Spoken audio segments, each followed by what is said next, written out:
പുഴയും കടന്നിന്റെ ഇന്നത്തെ എപ്പിസോഡിലേക്ക് എല്ലാവർക്കും സ്വാഗതം. വീഡിയോ ആദ്യമായി കാണുകയാണെങ്കിൽ സപ്പോർട്ട് ചെയ്ത് സബ്സ്ക്രൈബ് ചെയ്ത് ലൈക്ക് ചെയ്യാൻ മറക്കല്ലേ. പണമടയ്ക്കാൻ കഴിയാത്തതിനാൽ വിഷമത്തോടെ കാവേരി ഹോസ്പിറ്റൽ റിസപ്ഷനിൽ നിൽക്കുമ്പോഴാണ് സ്ട്രക്ചറിൽ കിടത്തിയ നിവിനെയും കൊണ്ട് രാഗിണിയും കൂട്ടരും അങ്ങോട്ട് വരുന്നത്. എന്തു പറ്റിയതാണ് മാഡം എന്ന് ജീന രാഗിണിയോടായി ചോദിക്കുമ്പോഴേ ബൈക്ക് ആക്സിഡന്റ് എന്ന് രാഗിണി പരിഭ്രമത്തോടെ പറയുന്നു. പെട്ടെന്ന് കാഷ്വാലിറ്റിക്ക് കൊണ്ടുപോ, ഡ്യൂട്ടി ഡോക്ടറുണ്ട് അവിടെ എന്ന് പറഞ്ഞ് ജീന അവരവിടുന്ന് പറഞ്ഞു വിടുമ്പോഴാണ് കാവേരിയും അവര് ശ്രദ്ധിക്കുന്നത്. അവരവിടുന്ന് പോയി കഴിയുമ്പോഴേക്കും കാവേരിയും ജീനയുടെ അരികിലേക്ക് ചെന്ന് മാഡം അതെന്ത് പറ്റിയതാ എന്ന് ചോദിക്കുന്നു. ബൈക്ക് ആക്സിഡന്റാ എന്ന് പറഞ്ഞ് ജീന ഇവിടുന്ന് പോകുമ്പോഴേക്കും കാവേരിയും ഒരു നിമിഷം ടെൻഷനോടെ അവിടെ തന്നെ അവിടെ നരേന്റെ വീട്ടിൽ നരേനെ കുറിച്ച് രഘുനാഥിനോടായി വിഷമത്തോടെ സംസാരിക്കുകയാണ് അംബിക. നരേൻ ഒരു പെൺകുട്ടിയുടെ കഴുത്തിൽ താലി കെട്ടുന്നത് കാണാനുള്ള ഭാഗ്യം നമുക്കുണ്ടാവില്ല അല്ലേ രഘുവേട്ട? അവൻ എന്താ രഘുവേട്ട ഇങ്ങനെ എന്നവർ ചോദിക്കേ നമുക്ക് പറയാനല്ലേ പറ്റൂ അംബികെ. ഇനി അവന്റെ ഇഷ്ടം പോലെ ചെയ്യട്ടെ എന്ന് രഘുനാഥും പറയുന്നു. നരനെ നമ്മളെ ഏൽപ്പിച്ചിട്ടാ ഗൗരി മോള് പോയത്. താനില്ലെങ്കിലും അവന് നമ്മളുണ്ടെന്ന സമാധാനത്തിലല്ലേ അവള് പോയത്. മരിച്ച് ഞാൻ മോളിലോട്ട് ചെല്ലുമ്പോ അവള് ചോദിക്കില്ലേ അവളുടെ കുഞ്ഞിന്റെ ജീവിതം ഭദ്രമാക്കാൻ ഞാൻ എന്ത് ചെയ്തെന്ന്? അവനൊരു കൂട്ടുണ്ടോന്ന് ചോദിക്കില്ലേ?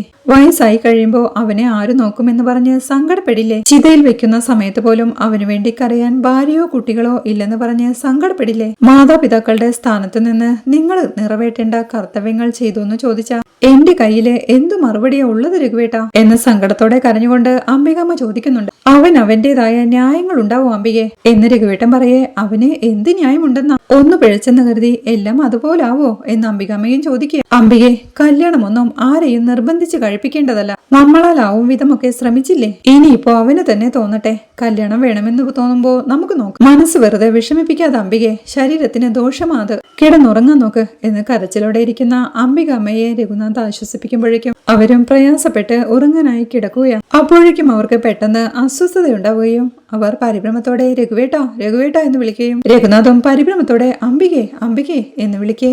അയ്യോ വേദന സഹിക്കാൻ വയ്യ രഘുവേട്ട അയ്യോ എന്ന് പറഞ്ഞ് അംബികാമ്മ നിലവിളിക്കുമ്പോഴേക്കും നരനെ ഗായത്രി എന്നൊക്കെ അംബികാമ്മയുടെ നെഞ്ചു തടവി കൊടുത്തുകൊണ്ട് രഘുനാഥ് വിളിക്കുക. വീണ്ടും അംബികാമ്മ ശ്വാസം കിട്ടാതെ നെഞ്ചുവേദനയോടെ പിടയുമ്പോഴേക്കും രഘുനാഥും പരിഭ്രമത്തോടെ റൂമിൽ നിന്ന് ഇറങ്ങിച്ചെന്ന് നരേനെ ഗായത്രി ഒന്ന് വേഗം വാ എല്ലാരും.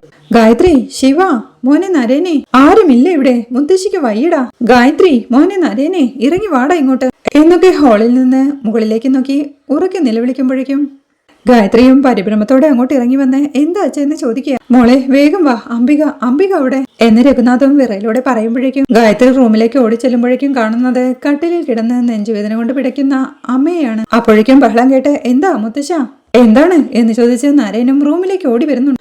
മുത്തശ്ശിയെ കാണുന്ന അവനും മുത്തശ്ശി എന്ന് വിളിച്ച് അരിയിലിരിക്കുമ്പോഴേക്കും എന്റെ കാര്യമോർത്ത് സങ്കടപ്പെട്ട് കിടക്കുകയായിരുന്നു മുത്തശ്ശി. ഞാൻ കിടന്നുറങ്ങാൻ പറഞ്ഞിട്ട് ഉറങ്ങുമ്പോ ഇങ്ങനെ കിടന്ന് പൊളയുകയായിരുന്നു എന്ന് മുത്തശ്ശൻ പറയുമ്പോഴേക്കും നമുക്ക് മുത്തശ്ശി ഹോസ്പിറ്റലിൽ കൊണ്ടുപോകാൻ വേഗം പിടിച്ച് എന്ന് പറഞ്ഞ് നരേൻ തന്നെ മുത്തശ്ശിയെ താങ്ങിയെടുത്ത് പെട്ടെന്ന് ഹോസ്പിറ്റലിലേക്ക് കൊണ്ടുപോവുകയാണ്. അടുത്ത ദിവസം വിനീത് പൗലോസച്ചനെ കാണാൻ പള്ളിയിൽ എത്തിയിരിക്കുകയാണ്. പണം നഷ്ടപ്പെട്ടു പോയതറിഞ്ഞ് പൗലോസച്ചനും പറയുന്നുണ്ട്. അത്രയും പണം നഷ്ടപ്പെടുത്തിയത് കടുത്ത ഉപേക്ഷയായി പോയി വിനീത്, നീ കുറച്ചും കൂടി ശ്രദ്ധിക്കേണ്ടതായിരുന്നുവെന്ന്. പറ്റിപ്പോയച്ചോ എന്ന് കൈകൂപ്പി സങ്കടത്തോടെ വിനീതും പറയുക. സാരമില്ല, എല്ലാം കർത്താവിൽ ഭാരമേൽപ്പിക്കുക എന്ന് അച്ഛനവനെ ആശ്വസിപ്പിക്കേ. അച്ചോ പള്ളിയിലൊരു ട്രസ്റ്റ് ഒക്കെ ഉണ്ടല്ലോ അച്ചോ, നിളമോളുടെ ഓപ്പറേഷത്തിന് സഹായിക്കാമോ എന്ന് വിനീത് ചോദിക്കുന്നുണ്ട്. ആ കുട്ടിയെ ഹോസ്പിറ്റലിൽ അഡ്മിറ്റ് ചെയ്തു എന്നല്ലേ പറഞ്ഞത്? ട്രസ്റ്റിൽ നിന്നുള്ള സഹായത്തിനൊക്കെ കാലതാമസം എടുക്കും വിനീതെ. മാത്രമല്ല ഈ പറഞ്ഞ തുകയൊന്നും അവിടെ നിന്ന് കിട്ടുകയില്ല എന്നച്ഛൻ പറയുന്നവൾക്ക് എനിക്ക് സഹായം ചോദിക്കാൻ വേറെ ആരും ഇല്ലച്ചോ, എന്റെ വീട്ടുകാരുടെ മുഖത്ത് നോക്കാൻ പോലും എന്നവൻ വിഷമത്തോടെ പറയേ. മനസ്സിലായി വിനീത്, എന്നെ കൊണ്ടാവുന്ന സഹായം ഞാൻ ചെയ്യാമെന്ന് പറഞ്ഞ് പൗലോസ് അച്ഛൻ അവനെ ആശ്വസിപ്പിക്കുകയാ. നന്ദിയുണ്ടച്ചോ എന്ന് വിനീതും സന്തോഷത്തോടെ പറയുന്നുണ്ട്. പിന്നെ തയ്യൽ മുടക്കരുത്, ഒരു സ്ഥിര വരുമാനം വേണ്ടേ? കടയുടെ കാര്യങ്ങളൊക്കെ എന്തായി എന്ന് അച്ഛൻ ചോദിക്കുക. അതിന് സെക്യൂരിറ്റി അടയ്ക്കാൻ പണം വേണ്ടേ അച്ചോ? ഞാൻ വീട്ടിലിരുന്ന് തയ്ച്ചോളാം അച്ചോ എന്നവൻ പറയേ. മതി, ഓഫീസിൽ ചെന്ന് സെബാസ്റ്റ്യൻ എന്ന ആളെ കണ്ട് നിന്റെ പേര് പറഞ്ഞാൽ മതി. നിന്റെ കാര്യം ഞാൻ അവിടെ പറഞ്ഞേൽപ്പിച്ചിട്ടുണ്ട്. തയ്ക്കാനുള്ള ഓർഡറും സാമ്പിൾസും ഒക്കെ സെബാസ്റ്റ്യന്റെ കയ്യിലുണ്ട് എന്നച്ഛൻ പറയേ. ശരി അച്ചോ എന്ന് പറഞ്ഞ് വിനീത് അവിടുന്ന് പോവാൻ തുടങ്ങുമ്പോഴാണ് അച്ഛൻ വീണ്ടും വിളിക്കുന്നത്. വിനീതെ തയ്ച്ചു കൊടുക്കാമെന്ന് പറഞ്ഞ ഡേറ്റും സമയവും ഒക്കെ കൃത്യമായി പാലിക്കണം. മറ്റു പ്രശ്നങ്ങൾക്കിടെ അതിലുപേക്ഷ കാണിക്കരുത്, എങ്കിലേ അടുത്ത ഓർഡർ വരുമ്പോ എനിക്ക് നിന്നെ സഹായിക്കാൻ പറ്റൂ എന്ന് പൗലോസച്ചൻ പറയുന്നയാൾക്ക് ഞാൻ ചെയ്തോളാം അച്ചോ എന്ന് വിനീതും പറയുന്നുണ്ട്. എന്നാ പിന്നെ പോയേച്ചും വാ, ദൈവം അനുഗ്രഹിക്കട്ടെ, ഞാനും പ്രാർത്ഥിച്ചോളാം എന്ന് അച്ഛൻ അവനെ ആശ്വസിപ്പിക്കേ. വിനീത് അവിടുന്ന് പോവുകയാ. ഓ ജീസസ്, ആ കുഞ്ഞിനൊരു ആപത്തും വരുത്തല്ലേ എന്ന് പൗലോസ് അച്ഛനും കൈകുപ്പി കണ്ണടച്ച് പ്രാർത്ഥിക്കുകയാണ്.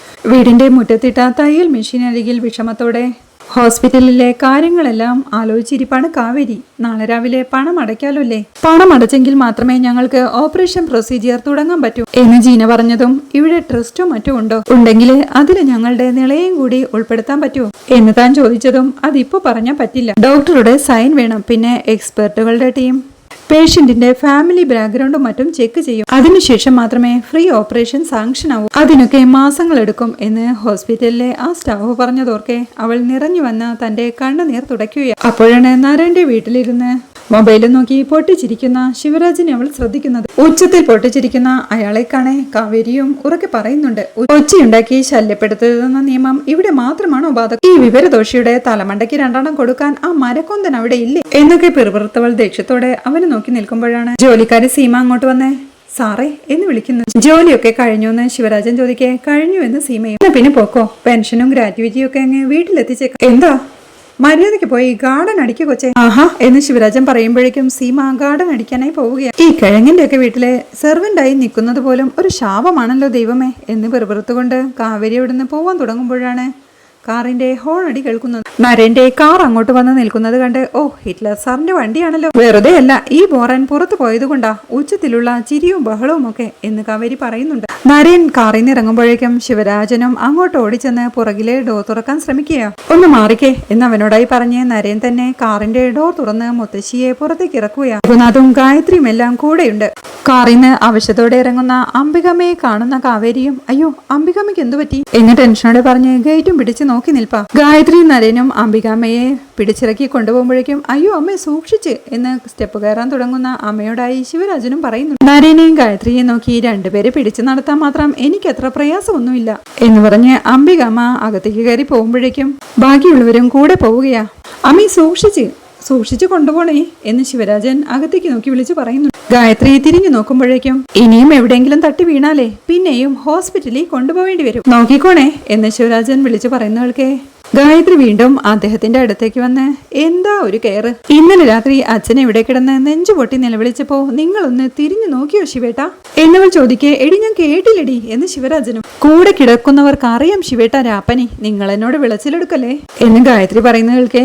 അത് പിന്നെ ഗായത്രി ആ നരേനെ കൊണ്ട് കല്യാണം കഴിപ്പിക്കാനുള്ള ഒരു ശ്രമമെന്നാ ഞാൻ കരുതിയത് എന്ന് ശിവരാജൻ പറയുന്നവൾക്കേ. ഓഹോ അപ്പോ ശബ്ദം കേട്ടിരുന്നു എന്ന് ഗായത്രിയും ചോദിക്കുന്നുണ്ട്. അല്ല ഞാൻ എഴുന്നേറ്റ് വരാത്തോണ്ട് എന്താ, നിന്റെ അമ്മ ചത്തുപോയൊന്നുമില്ലല്ലോ, നീ പേടിക്കൊന്നും വേണ്ട, കിളവനും കിളവയും ഒന്നും അത്ര എളുപ്പത്തിലൊന്നും മേപ്പോട്ട് പോവില്ല എന്ന് ശിവരാജൻ പറയുന്നവൾക്കേ. അകത്തേക്ക് ശ്രദ്ധിച്ച് ശിവേട്ട ഒന്ന് പതുക്കെ പറ, അവര് കേൾക്കും എന്ന് ഗായത്രിയും പറയുന്നുണ്ട്. കേട്ടാൽ എന്താ, ഉടനെ അങ്ങ് ചത്തുപോവോ? അങ്ങനെ വല്ല നല്ല കാര്യവും ഉണ്ടാവുമെങ്കിൽ ഈ പറഞ്ഞ പോലെ ഞാനൊരു മൈക്ക് കെട്ടിവെച്ച് ഉച്ചത്തിൽ അങ്ങ് പറയും എന്ന് ശിവരാജനും പറയുന്നുണ്ട്. അവരുടെ ചെലവില് അവരുടെ ഭക്ഷണവും കഴിച്ച് ചുരുണ്ടുകൂടി കിടക്കുമ്പോ തന്നെ അവരുടെ ചാവിനു വേണ്ടി പ്രാർത്ഥിക്കണം.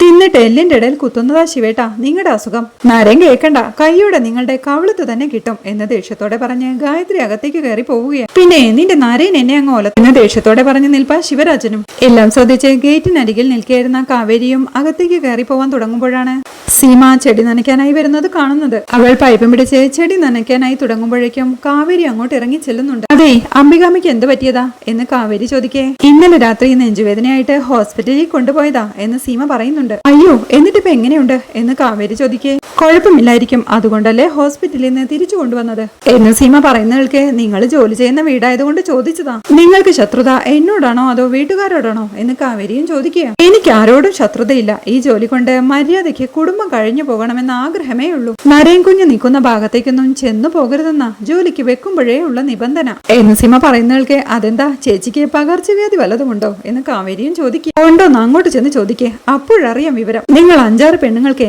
ഈ വളപ്പിൽ താമസിക്കാൻ കിട്ടിയത് തന്നെ ഭാഗ്യമാണെന്ന് വിചാരിച്ച മതി. പെണ്ണാണെങ്കിൽ പൂച്ചയോ പട്ടിയോ ആയാൽ പോലും കയറ്റാറുള്ളതല്ല ഈ മതിലിനുള്ളില്. മര്യാദയ്ക്ക് അടങ്ങി ഒതുങ്ങി നിന്നാ നിങ്ങൾക്ക് കൊള്ളാമെന്ന് പറഞ്ഞ് സീമ എവിടുന്ന് പോവുകയാ.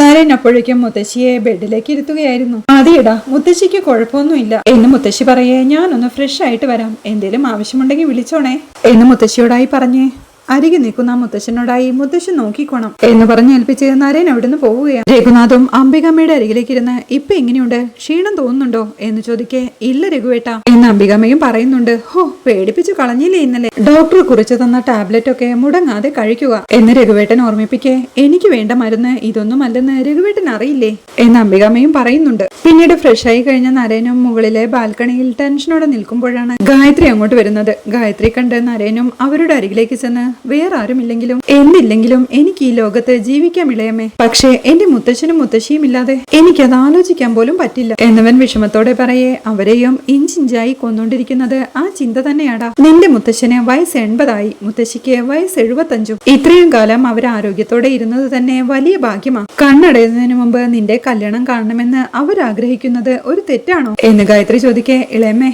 എന്തൊക്കെ ഈ പറയുന്നെന്ന് നരേനും ചോദിക്കേ. നമ്മൾ സമ്മതിച്ചാലും ഇല്ലെങ്കിലും അതൊരു സത്യം തന്നെയാടാ. ഡോക്ടർ പറഞ്ഞത് നീയും കേട്ടതല്ലേ, സ്ട്രെസ് കാരണം അമ്മയ്ക്ക് ശ്വാസം മുട്ടൽ വരുന്നെന്ന്.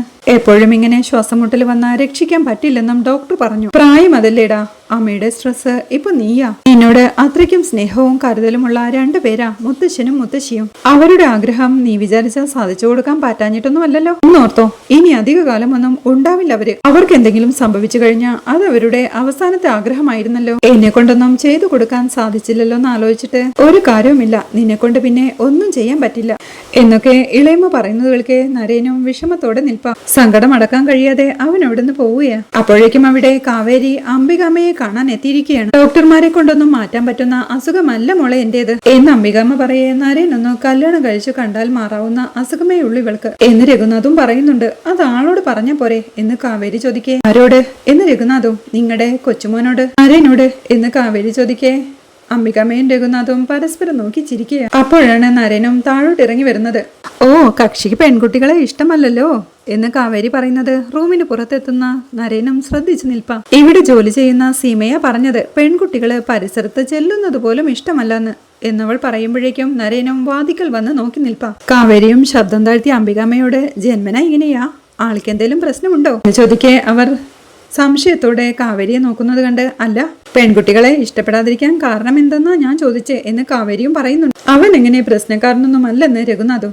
ഞാൻ അങ്ങനത്തെ പ്രശ്നമല്ല ഉദ്ദേശിച്ചത്, മാനസികമായ എന്തെങ്കിലും പ്രശ്നമുണ്ടോ എന്ന് കാവേരി ചോദിക്കുന്നവൾക്ക് ദേഷ്യം കടിച്ചമർത്തി നിൽപ്പാൻ നരേനും. മാനസിക പ്രശ്നം? ആ, മാനസിക പ്രശ്നം തന്നെയാ എന്ന് രഘുനാഥ് പറയുന്നവൾക്ക് അയ്യോ പ്രോബ്ലം ആണോ എന്ന് പരിഭ്രമത്തോടെ ചോദിക്കുകയാ കാവേരിയും. ശരി, മുത്തശ്ശന്റെ ഒരു കാര്യം എന്ന് നരേനും പിറുപിറുക്കുന്നു.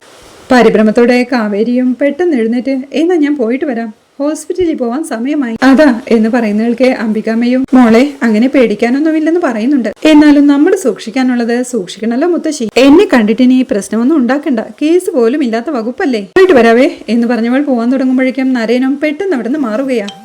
പെട്ടെന്ന് അവൾ നിന്ന് ഇല്ലില്ല വരില്ല, ആൾക്ക് ഇഷ്ടാവില്ലല്ലോ, ഞങ്ങളെ കാണണമെന്നുള്ളപ്പോ നിങ്ങൾ അങ്ങോട്ട് വന്നാ മതി എന്നവൾ പറയുന്നവൾക്ക് അംബികാമ്മയും രഘുനാഥിനെ ഒന്ന് നോക്കുകയാ. സിറ്റൗട്ടിലേക്ക് എത്തിയ നരേനും എന്നാലും ആ പെണ്ണ് ഇനി ഇവിടെ നിന്നാ ശരിയാവില്ല, എന്നാലും അവള് എന്ന് പറഞ്ഞവൻ അകത്തേക്ക് നടക്കാൻ തുടങ്ങുമ്പോഴാണ് പുറത്തേക്കിറങ്ങിയ കാവേരിയും അവനും തമ്മിൽ കൂട്ടിയിടിക്കുന്നത്. വീഴാൻ പോയ കാവേരിയെ നരേൻ താങ്ങി പിടിക്കുകയാണ്. പരസ്പരം നോക്കി നിൽക്കുന്ന നരേനെയും കാവേരിയും കാണിക്കുന്നിടത്താണ് ഈ എപ്പിസോഡ് അവസാനിക്കുന്നത്. വീഡിയോ ഇഷ്ടമായാൽ സപ്പോർട്ട് ചെയ്ത് സബ്സ്ക്രൈബ് ചെയ്ത് ലൈക്ക് ചെയ്യാൻ മറക്കല്ലേ.